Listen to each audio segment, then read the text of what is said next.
અષાઢ માસની અમાસના દિવસે ઘણી સ્ત્રીઓ દશામાનું વ્રત કર્યું હોવાથી તે નદીએ નાહવા જવા લાગી. આ સ્ત્રીઓ નદીએ નહાતી અને પૂજા કરતી હતી. નદી કાંઠે રાજાનો મહેલ હતો. રાણી ને રાજા ઝરૂખામાંથી બધી સ્ત્રીઓને નાહી પૂજા કરતી જોઈ દાસીએ કહ્યું કે જા આ બહેનોને પૂછી આવ કે તમે કયું વ્રત કરો છો. દાસી નદી કાંઠે આવી અને કહેવા લાગી કે બહેનો તમે આ કયું વ્રત કરો છો. આ બેન એક બેન બોલી કે અમે દશામાનું વ્રત કરીએ છીએ, એ વ્રતની વિધિ મને કહો. ત્યારે બીજી સ્ત્રી બોલી કે 10 સૂતરના તાતણા લેવા, તેને 10 ગાંઠો વાળવી અને દોરાને કંકુ લગાવી અને તે દોરો હાથે અને કળશને બાંધવો.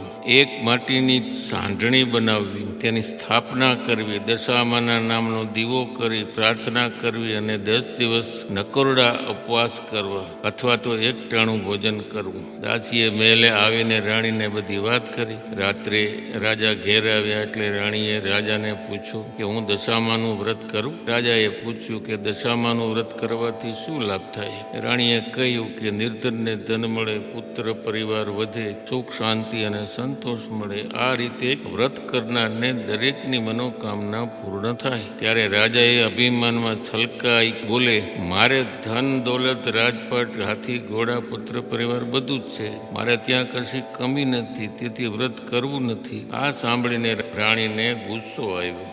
એ ખાધા વગર પોતાના શેંડ ઘરમાં જઈ અને સૂઈ ગઈ. આ બાજુ રાજા ઉપર દશામાં કોપાયમાન થયા. રાત્રે દશામાં આવી આખા મહેલમાં ફરી વળ્યા અને આજથી સવારમાં રાજ્યમાં અંધાધૂંધ થવા માંડી. તિજોરીમાં એકેય પૈસો ન મળે. કોઠારમાં જોવા ગયા તો અન્નનો ક્યાંય કણ મળે નહીં.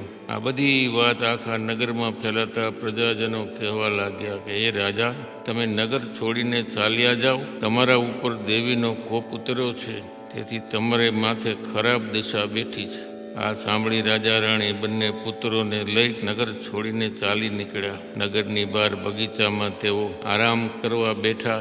બગીચો સુકાઈ ગયો. ત્યાં રાણી કહે છે કે આપણી દશા ખરાબ છે, તો આપણે ક્યાં જઈએ? ત્યાં અહિંત થશે, માટે અહીંથી ચાલી નીકળ્યો. રસ્તામાં બંને કુંવરો કહેવા લાગ્યા, અમને ભૂખ લાગી છે. પણ રાણી તેમને સમજાવી રાખે છે કે એટલામાં એક ગામમાં બેનપણીનું ઘર આવતા તે બંને કુંવરોને લઈ બેનપણીના ઘરે ગઈ. જરા બંને બાળકોને ખાવા આપને, આ બંનેને ખૂબ જ ભૂખ લાગી છે. ત્યારે બેનપણીએ રાણીને કહે કે જા હું તને ઓળખતી નથી અને મારા ઘેર શું ખાવા આવી છો.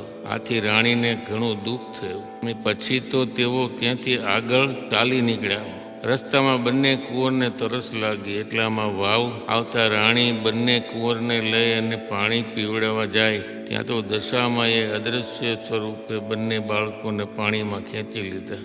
આથી રાણી રડતી રડતી રાજા પાસે આવીને કહ્યું કે આપણા બાળકો વાવમાં પડી ગયા. આથી રાજા કહે છે કે કલ્પાંત ન કરો, આ તો જેના હતા તેણે લઈ લીધા છે. ત્યાંથી તેઓ આગળ ચાલી નીકળ્યા. એવામાં રાજાની બેનનું ગામ આવ્યું. ત્યારે રાજાએ કહ્યું કે આ તો મારી બેનનું ગામ, તેને મળ્યા વગર કેમ જવાય.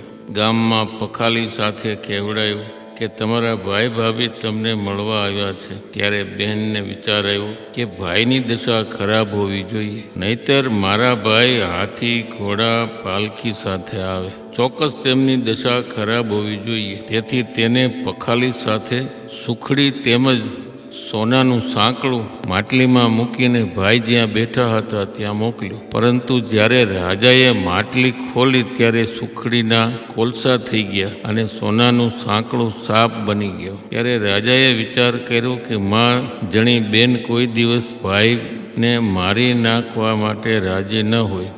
ચોક્કસ મારી દશાનું પરિણામ છે. તેથી રાજાએ માટલીને ત્યાં જમીનમાં દાટી આગળ ચાલી નીકળ્યા. આગળ જતા નદીના કાંઠે એક ખેડૂત વાડામાં ખૂબ જ તરબૂચ થયા. રાણીએ કહ્યું કે ભાઈ અમને એક તરબૂચ ખાવા આપો તો સારું. ખેડૂતને દયા આવી. તેણે રાણીને તરબૂચ આપ્યું.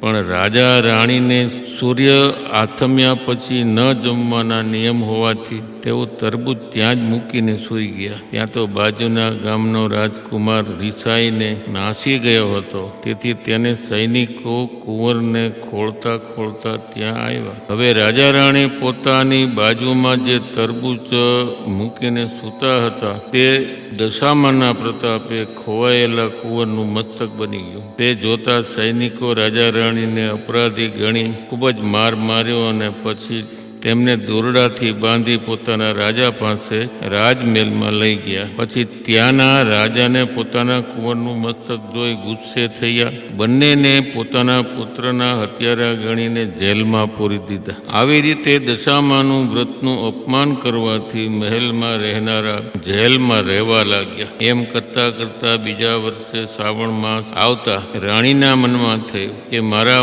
પતિએ દશામાનું વ્રતનું અપમાન કર્યું છે, તેથી માતાજી રૂઠ્યા છે, માટે રાણીએ દશામાનું વ્રત કરવાનો નિર્ણય કર્યો. રાણીએ દશામાનું વ્રત ખૂબ જ શ્રદ્ધાપૂર્વક કર્યું. જેલના ઉપરી ખૂબ જ દયાળુ હોવાથી તેની પાસે વ્રતનું ઉજવણું કરવા બધી સામગ્રી મંગાવી અને સગવડતા પણ કરાવી આપી. રાણી ઉપર દયા આવવાથી તેનું કામ કરી આપ્યું. વ્રતના ઉજવણા વખતે 10 મુઠ્ઠી ઘઉં ભરડાવી અને તેની લાપસી બનાવી સર્વને પ્રસાદી આપી. પોતે પણ પ્રસાદ લીધો અને માતાજીની સાંઢણી નદીમાં પધરાવી. આ પ્રસાદ રાજાને પણ આપ્યો. રાજાએ ખાધો હતો, તેથી દશામાં તેમની દશા પલટાવી નાખવાનો વિચાર કર્યો. પછી દશામાએ રાજાના સપનામાં આવી અને કહ્યું કે રાજા, જેમને તે જેલમાં પૂર્યા છે તે તારા કરતા મોટા રાજ્યનો રાજા છે.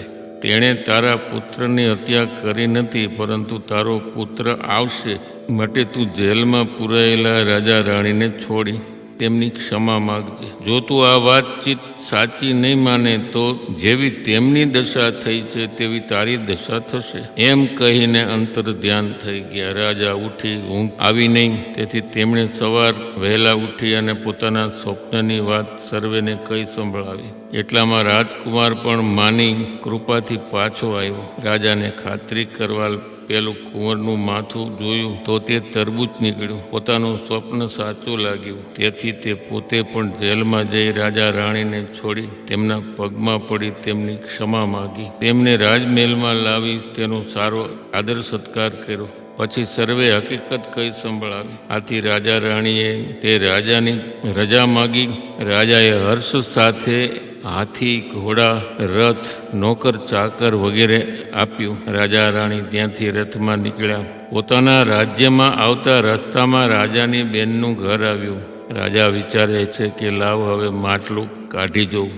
માટલું કાઢીને જોયું તો તરત જ સુખડી અને સોનાનું સાંકળું જોયું. માટલું રથમાં મૂકી અને ચાલી નીકળ્યા. એમ કરતા તેઓ વાવ પાસે આવ્યા. પાણી પીવા ગયા. ત્યાં દશામાએ વિચાર કર્યો કે બંને બાળકો લીધા તો ખરા, પણ તે હવે આપવા કેવી રીતે? એમ વિચાર કરીને તેણે ડોશીનું રૂપ લીધું. બંને બાળકોને આંગળીએ વળગાડી અને બૂમો પાડીને કહ્યું કે આ કોઈના કુંવર ભૂલા પડ્યા છે, તેને લેતા જાઓ. રાજાએ રથ ઊભો રાખ્યો. પોતાના પુત્રને ઓળખી ગયા અને બંને પુત્રને ઓળખી ગયા. બંને પુત્રને હેતથી છાતી સરસા લગાડી દીધા.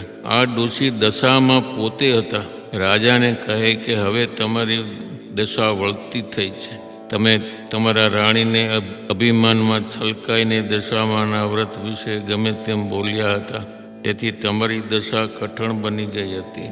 તને સમજાયું હશે કે કોઈ દેવ દેવીની અવગણના કરવી નહીં. જાઓ, હવે તમે તમારા રાજ્યમાં સુખેથી રહો. બધા રથમાં બેસી પ્રથમ હતી તે બેનપણીના ઘર પાસે આવ્યા. જેણે તેનું અપમાન કર્યું હતું તે બહાર ઊભી હતી. તે દોડી રાણીને ભેટી પડી. રોકાઈ જવા માટે ખૂબ જ આગ્રહ કર્યો. જ્યારે દશા ખરાબ હતી ત્યારે રોટલોય નહોતો અને અત્યારે મિષ્ટાન જમાડે તો પણ નકામું છે. એમ કહીને તેઓ નગરની ફૂલવાડીમાં આવી પહોંચ્યા. ત્યાં તો ફૂલવાડી લીલીછમ બની ગઈ. રાજાના આગમનની ખબર પડતા સર્વે નગરજનો વાજતે ગાજતે સામૈયા સાથે રાજાને રાજમહેલમાં લઈ ગયા. દશામાના પ્રતાપે રાજા સુખી થયા. રાણીને 5 વર્ષ પૂરા થતાં વ્રતનું ઉજવણું કર્યું. રૂપાની સાંઢણી જળમાં પધરાવી. બ્રાહ્મણોને દક્ષિણા આપી અને વ્રતનું રૂઢી રીતે ઉજવણું કર્યું. માના પ્રતાપથી સુખ શાંતિ અને સંતોષમાં રહેવા લાગ્યા.